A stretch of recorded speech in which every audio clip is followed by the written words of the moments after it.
guys, Mount Kid here. Welcome back to another comic review. And today, guys, as promised, I'm here to deliver the first review of the first 10 issues of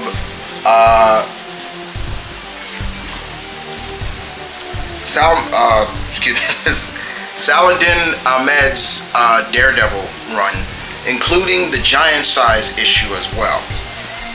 So we're gonna review this like I would do any comic review if I was doing it. So let's start off with issue number 1. First of all, I got this variant issue. I thought the variant cover was beautiful. Check that out. Had this for some time, but it's beautiful. Legacy number 662.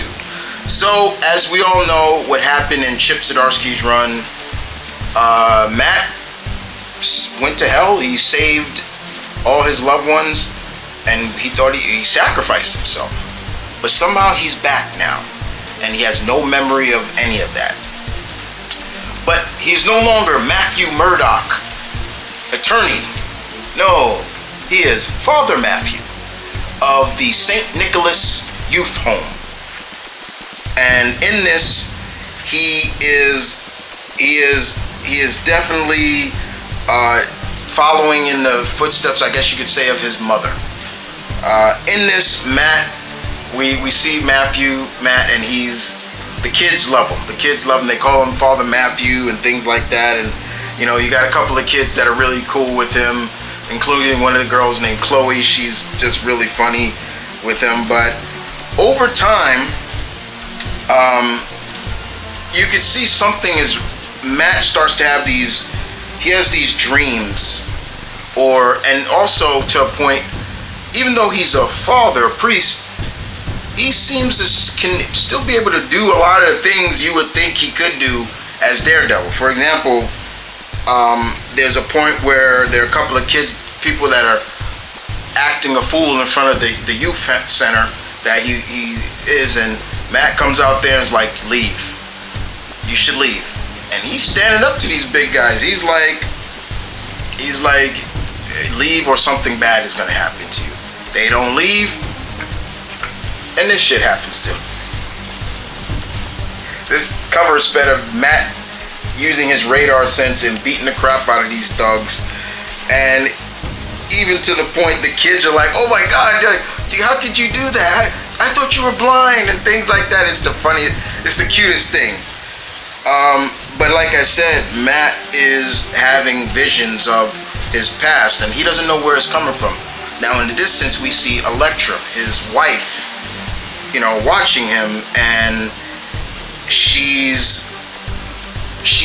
wants to let him be because she feels like he's got the life that he deserves now. But something is up, and so when she comes to visit him, because she still leaves him notes, she's attacked by something. I'm not going to spoil what that is. And in the process, she visits Matt, and they talk and things like that, and then all of a sudden she attacks Matt and attacks him to the point where we actually see what Matt now is able to see, what is holding her. Some demonic presence is in her. She's been possessed, and Matt can see that. He can see that now, see? He can see it now. So he can see, and so Matt is doing the best he can to dodge. He's doing everything he can, and he ends up kind of being given some of his memories back. And then we see Matt kind of chasing the demonic presence that is in Elektra. And in there, he exorcises it. So he's now like an exorcist as well. And the demon is vanished. In the process, like I said, Matt has gotten his memory back as well, and he's also got the costume back. This was nice to see right here, him in the costume. So that was issue number 1. Great start. Then we move on to issue number 2. And issue number 2, and that brings us to issue number 2. In issue number 2, Matt is still kind of struggling with the fact of what he saw, and now struggling with being aware of his past life, in a sense. What I love about it is how Ahmed and the artist showcase his radar sense. I love that. See how they do that? Like it's like an echolocation, like, and I love that. And I love how Matt is, even as a father, like he understands. You know, he's not like that type of priest, like, you know, oh, be well, my son, and, you know, just like, I will pray for you, but if he gets smacked, I will pray for you. No, he stands his ground. And even when it comes to, you know, police officers, police officers want to get inside the home because they think a suspect, and Matt's like, no, you're not coming in here. You're not coming in unless you got a warrant. You want to try to move me? And I love stuff like that. And then, of course, we're introduced to a new group in Hell's Kitchen that is wreaking a lot of havoc in Hell's Kitchen. And Matt is still doing what he does best as the devil of Hell's Kitchen, Daredevil.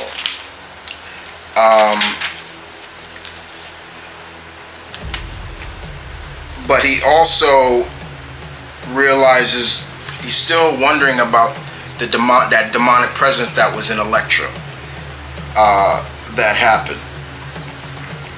And he later realizes that he needs to go talk to somebody because something is going on in the Daily Bugle from an old friend. That old friend being Ben Urich. And that takes us to issue number 3. Issue number 3 brings us into Matt going to the Daily Bugle. He sneaks into the Daily Bugle, and he needs to get more information on this new gang called The Heat. That's the name of this. And he goes into the Daily Bugle, and he sees Ben Urich, who was once a close friend of his, kind of being totally different. The way he's talking to Robbie and things like this, it's just, he's like, you remember who runs the Daily Bugle, Robbie, not you, and things like that. And it's ridiculous. It is very, very ridiculous. Now Matt is trying to balance his life as Daredevil, but he still got to balance his life as Father Matt, because social services show up at the St. Nicholas Youth Home and just want to check on the kids, and the social workers, like, you know, I could tell that you love these children and you want to do right by them. And then you still got to deal with the group, The Heat, this new gang called The Heat, and Matt is still trying to figure out what the hell is going on with them.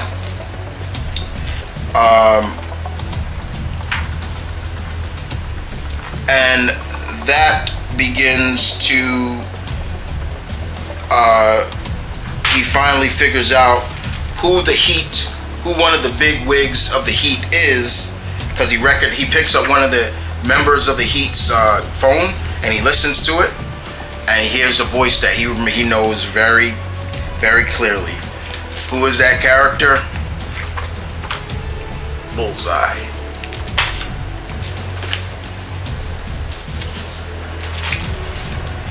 And that leads us to issue number 4, or issue number 666 of Daredevil. and it is Matt still trying to get he's still trying to get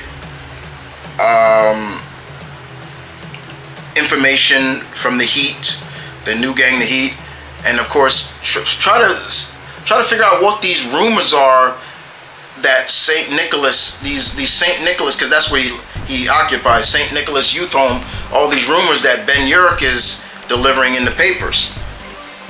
But also realizing that the Heat hired one of Daredevil's, his deadliest enemies, Bullseye. Now, when Matt does go visit Ben, he still has to kind of play it cool, like, you know, and he's really trying to figure Ben out, like, what's going on? Why are you acting like this? What is your problem? Like, what did you... I'm here because you're putting all these rumors, and then that's when Matt sees it. Ben is possessed by another one of these demonic entities, and Matt sees it, and he does everything in his power to kind of well, you know, he wants to do something right now, but he can't. Then of course he comes into conflict with Bullseye, and Bullseye is basically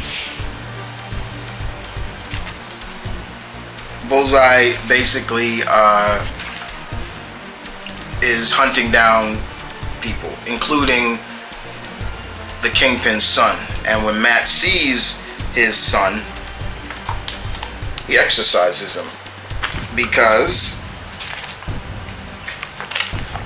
that same demonic presence that he saw in Ben Urich was in him.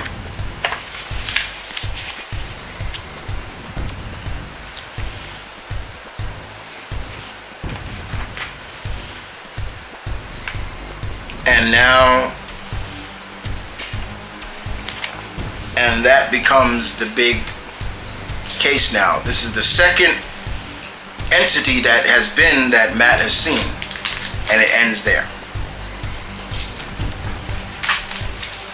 And that brings us to issue number 5. Yeah, She-Hulk is in this issue. Yes, she is. And in this, the Heat was trying to kill, that's why they hired Bullseye. They were trying to kill the current Kingpin of crime, Butch Ferris, who is Kingpin's son. And so now Matt is now he's trying to figure out, okay, why did they, who hired, why does the Heat want to kill, you know, Butch, Kingpin's son? And while Matt is out, you know, trying to get a TV for the youth, the youth home, he runs into Jen. Look at her in all her glory. Look at her showing off those abs. She looks great here. The artwork in here was really good. Now, Jen recognizes him, right? She's like, "Oh, Matt, how are you?" Blah, blah, blah. And all she kept wanting to do is go eat. And Matt's like, "Oh, okay, Jen, you know, all right, I'm not really hungry," things like that. And she's like, "Come on, you gotta eat, gotta eat." And so they go and they have a feast. And, you know, she's just stuffing food in Matt's mouth. "Here, eat a shrimp. Here, eat this." And it's like, what the hell is going on? Jen has never been like this. Like, she's overly eating, like really eating. And then it comes to the point, like everywhere they go, they're just eating. You can see here, now they're at a ramen noodle place and Matt's just stuffing his face and things like that, and you're like, what the hell is going on? And then of course there's a problem, and the cops have this gelato place closed down, and Jen just flips the hell out. She's like, no, nobody blocks me from, you know, eating, and she just breaks this, just tears up this tears up this cop car. Like, she just tears it up. She's like, I'm here for dessert. Like, where's my dessert? It's crazy. And so Matt kind of gets into a little bit of his makeshift costume, and he really we find out who is stealing from this gelato place. I don't know why he's there, but it's Mr. Hyde. But afterwards, Jen is still just like, she's off the run, and Matt knows he doesn't have a chance against her. She's too strong. You know, he's doing everything he can. And then that's when we see another one of these entities, this time in Jennifer. And Matt has to do everything he can, and he does. As you can see, the entity tries to go inside Matt, and it doesn't. And we find out Matt finally realizes what these entities are, which is really cool, and why it also, he now understands what that entity was, what these devils are, and what was inside Jennifer. Gluttony. The previous one was sloth, and the other one was envy. The 7 deadly sins of man. These are what these entities represent, but they also, which means there are 4 more out there, and he has to stop them before someone's get hurt. And then that's when he meets Dr. Strange, and Dr. Strange comes out. It's about time you recognize what these are. And that was funny. So yeah, now we figure out what they are, that's really cool, and I love that they're using that. So that brings us to issue number 6, which is 668, and this is all about what these demonic entities, why they have been targeting people close to Matt, from Elektra to Ben Urich to She-Hulk, and this is really where the battle starts. So now Matt realizes that what is really going on, and you have others at St. Nicholas, you know, trying to help him. You know, his other father trying to help him. But now he realizes what it's all about. Then he meets Dr. Strange. Dr. Strange says, okay, Tom, let's do this. And you know, he's like, well, you're the Sorcerer Supreme, can't you just, he's like, well, these are not really my demons. These demons are not just, there's something about them. And then basically we find out that these demons, these entities, they followed Matt out of hell. They followed him. And so basically Doctor Strange opens a door that only Matt can open, because it's his. And inside we see like memories, and if you can see like the racks, you can see all of Matt's costumes and stuff. and we realize that these entities are him. They're part of him, and it's part of his past, and it's scary, but also knows that Matt has to be able to deal with that. And when he comes out of the fire, he is in a badass white Daredevil looking costume. This is dope. I would love to get a cosplay of this, though. The God of Light Daredevil costume. This was dope.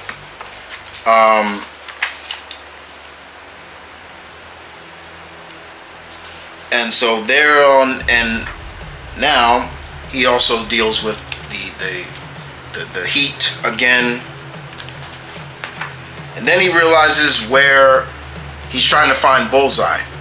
And then he thinks he may know where Bullseye is, because he interrogates one of the members of the Heat. And he takes him, he goes to the bar with no name. The same bar that all the supervillains like to hang out at. And inside that bar is Wolverine. And it ends right there.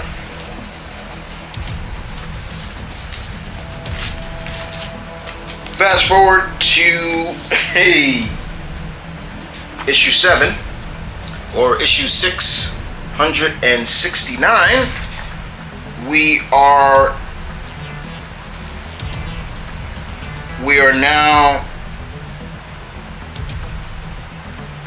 now in the bar of No Name, and the bar with No Name. This is in Hell Kitchen, and Matt sees Wolverine. He has killed a few people, and Matt even asks Wolverine's like, Logan, what are you doing here? And Logan's like, just passing through. I'm like, just passing through. Felt I needed a beer, and I thought, why not go into this bar? And he asks Matt, like, hey, nice costume, like, what happened to the red one? And he's also like, I'm out here looking for the gang that rips through Hell Kitchen. And so he keeps asking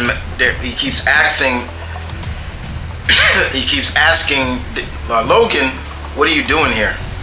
What's your business here? And Logan is just like, my business. Now, as I said before, Matt's radar senses works on a new level, and you can see him looking at Logan, and he can already tell something is not right. And all of a sudden, Logan attacks him, says, I'm here for you. Now, again, this is Matt versus Wolverine, and Matt's good, but he's dealing with a berserker-like Wolverine, and he's trying his best to just I'll stay alive. Every time Matt hits him, Wolverine comes back harder and faster, and Matt's getting cut up and things like that, and he knows something is wrong. The fight is brutal. This is a brutal fight, and Matt knows he is just getting, even though he's laying shots in on Logan, he's more likely healing, as you can see right here. Look at that. Logan's healing while Matt's all bruised up, and he can see something is wrong. He knows something is in him. And then that's when Matt, you kind of see what entity is in him. Lust, as you can see through the blood spatter. Now the only thing Matt can do, because they're fighting by a harbor, Matt does the best thing he can do.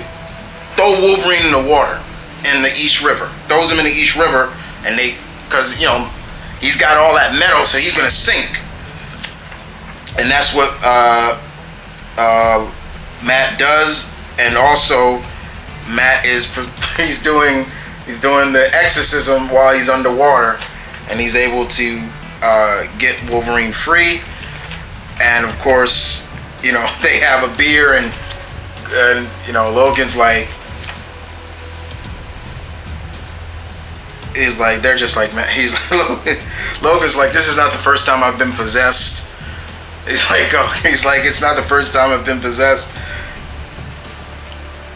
He's like, well, thanks for the beer. He's like, and Daredevil's like, can you even get drunk? He's like, it only lasts a few minutes, and then I'm okay. But Logan just is like, oh, thanks for the beer, bub, and then he just leaves. And that's it. Like, it just ends right there. But Matt gets a little bit more info from somebody that wants to get revenge on the Heat. And that's when he gets a little visit again from Elektra. But the fight between him and Wolverine was brutal. That was brutal. Like, you felt every slash, it's to the point it's like, yo, Matt, you gotta do some more. He's gonna kill you. He's gonna kill you if you don't. And that leads us to the special anniversary issue, the 670th issue. This is celebrating Daredevil's 60 year anniversary. Man, 60 years of Daredevil. Happy 60th anniversary. Number 8. And this thick shows like backstories of Daredevil. There's some back issues and things like that. But the main gist of it,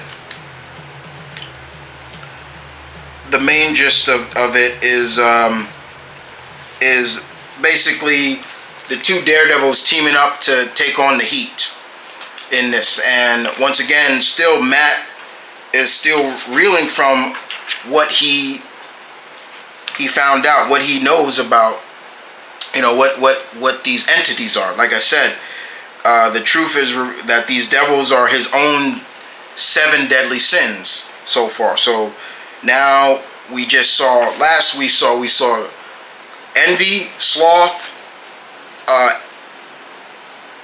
and lust.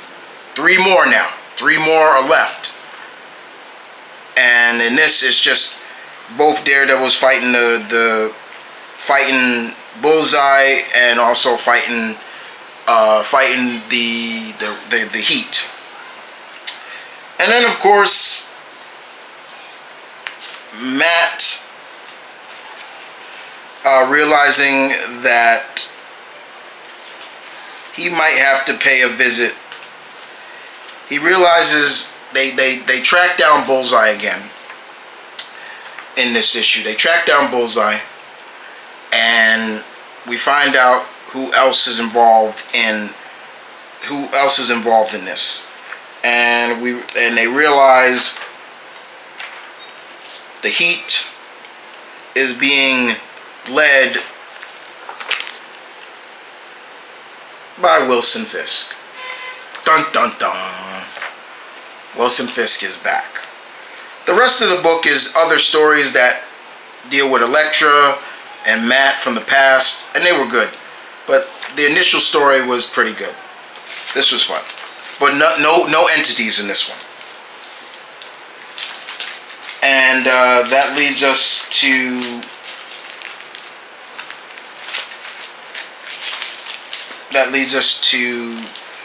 issue number 671, or issue number 9 of Daredevil. And in this, Matt and the Daredevils interrupt the audience, the Heat, while they were being talked to by Wilson Fisk. They do their thing, bam bam wham, beats the crap out of Bullseye at one point. And they're just, you know, where's Fisk? Where's Fisk? Where's Fisk? And it's just the most interesting thing. But the other thing that Matt goes to do is go pay Foggy a visit. And Foggy is just like, oh my God, Matt, you're alive. And once Matt tells Foggy, you know, I've been alive for a while, I've just stayed away, and Foggy's not having it. He's pissed. He's like, what the fuck, man? Like, I thought we were friends. Like, why do you do that? And Matt was just like, look, if I stayed away, it kept you out of trouble. And Foggy's pissed. He's not, that's his, I mean, I get it. Foggy's like, what the fuck, man? Like, come on. And you know, Matt does this all the time. He's like, he pushes people away, and it's like, yo, Matt, like. But the main question is, he needs information on Fisk. Like, what has Fisk been up to since I've been gone? And they give him a clue on that. They give him all the info. Like, yeah, he was in Krakoa and all that stuff. He was able to be a part of it. He was even on the Hellfire Club and all that because of his wife, you know, because things like that. And then we get real in. Because at the end of we find one of the kids that is at the youth home discovers Matt's costume, and he's like, "Are you Daredevil?" Plot twist. And then that leads us to issue number 10 of Daredevil. And issue number 10 focuses on still Matt trying to get more information on Wilson Fisk and where Kingpin is. But he has to deal with the little boy who's at the youth center called Jason. And Jason is just like, are you Daredevil? Don't lie to me, please. Like, don't lie to me. And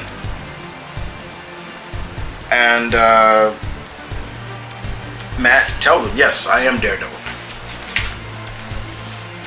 He says, yes, I am Matt.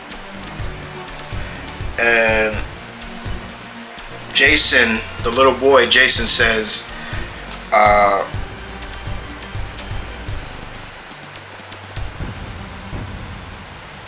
he tells, you know, Matt tells him, like, Jason, like, please, for your own safety, don't tell the other kids.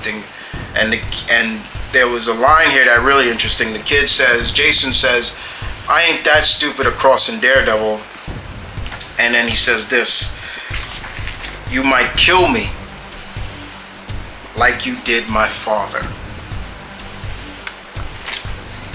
Dun dun dun, another plot twist. So one of the kids at the youth home says that Daredevil killed his father. So that's even more of a plot twist. In the meantime, Matt and both Elektra find out where Fisk is.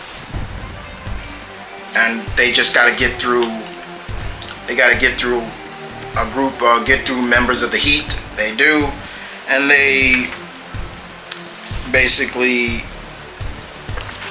here he is, the big man himself. And so Matt is trying to figure out, okay, he's like, what the hell? Like, okay, so you hired the Heat to kill your son. Why? He's like, why? Why?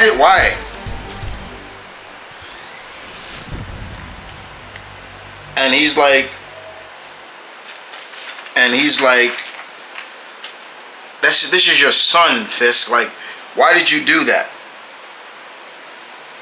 And he's just like, Kingpin gives this big speech of like the consequences, and like his son hasn't really lived up to being the kingpin of crime. And then of course he goes on to say, you know, this has always been between us.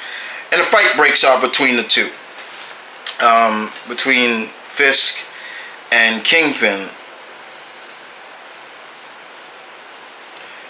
And Matt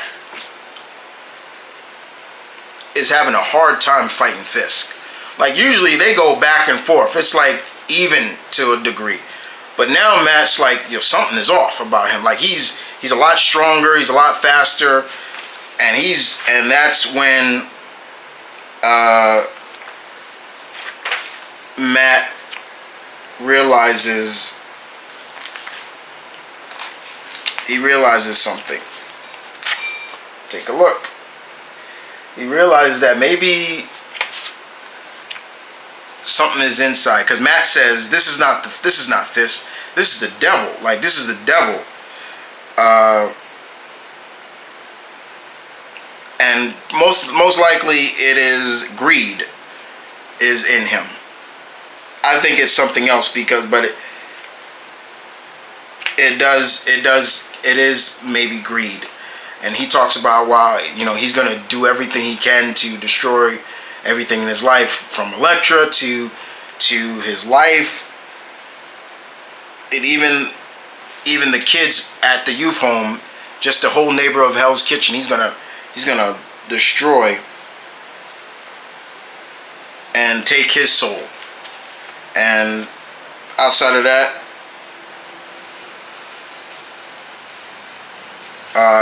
Kingpin throws him down an elevator shaft. And the last thing he gets from his phone is Father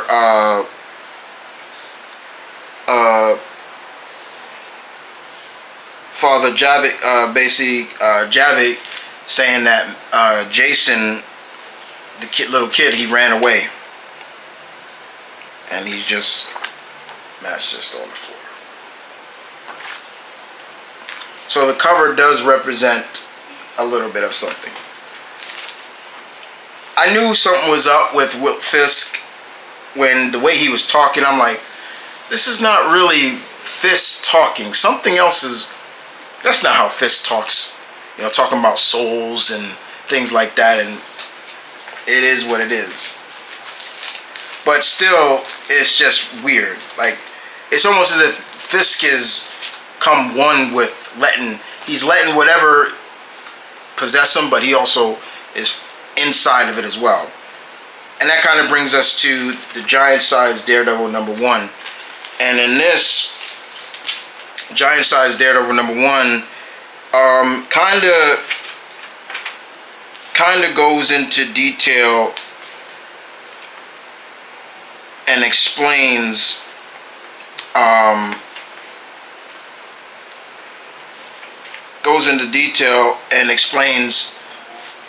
what has been up with Fisk and how what happens in this this is where it started. And Fisk is doing just some things like like you never see Fisk do. Like, there's some brutal stuff in here. There's one part where Fisk literally squeezes somebody's head. Now, Fisk is strong, but he's not superhumanly strong to do. He's ripping people's ears off, and I'm like, what the hell is going on? So this picks up. This is the prelogue to what we see in issue number 10 of Daredevil. Good, but it was just brutal. It was really brutal. I can't wait to read issue 11. I know it came out, but my issue hasn't come yet because I haven't gone to pick up my books at Midtown yet. So I usually wait. So I have to go pick them up soon. But outside of that, Daredevil's Saladin Ahmed's run has been very good. As someone who's been reading Daredevil for so long and who has seen so many different writers come along and nail this character, take him to places that is dark and gritty, it's great. I like the fact that they're bringing up, you know, they're kind of putting in a little bit of a Captain Marvel twist, you know, the 7 deadly sins of man, and these demonic entities and things like that. I like that, and that Matt can exercise them, and they can't really possess him anymore because, as you saw, one of them tried to jump into him, and they just died when they went inside of him. So it's really cool. It does make me wonder who the other 3 entities, because he's only met 4, and he thought the devil was in He's in Fisk, but it's actually Lust. So we know Lust is in him. So now we know. So there's 2 more. And I'm wondering who those characters, and why Fisk? Because so far the twist has been these entities have been inside people that he cares about. Elektra, Ben Urich, Jennifer. It was interesting for him, one of them being inside Wolverine. I don't know why. Maybe I don't get that one, because I think maybe Mr. Ahmed just wanted to write a demon-possessed Wolverine, I guess, or he just wanted to get a Wolverine Daredevil fight out of it. But I don't get that, and I don't get Fisk. Why? Maybe these entities want to switch it up. Instead of coming at him from people that he cares about, let's go after people that hate him. Who knows? But I look forward to reading the rest of this. This has been great. The first trade of Saladin Ahmed's run is out. So if you get books and trades, it's out. I think volume 2 comes out soon as well. But this has just been a great series. I've been loving it. So if you have not read any of the Saladin Ahmed's run, do your favor, and if you read them. If you're a Daredevil fan, read them. I promise you, you will not be disappointed. And with that being said, guys, you guys take care. Deuces.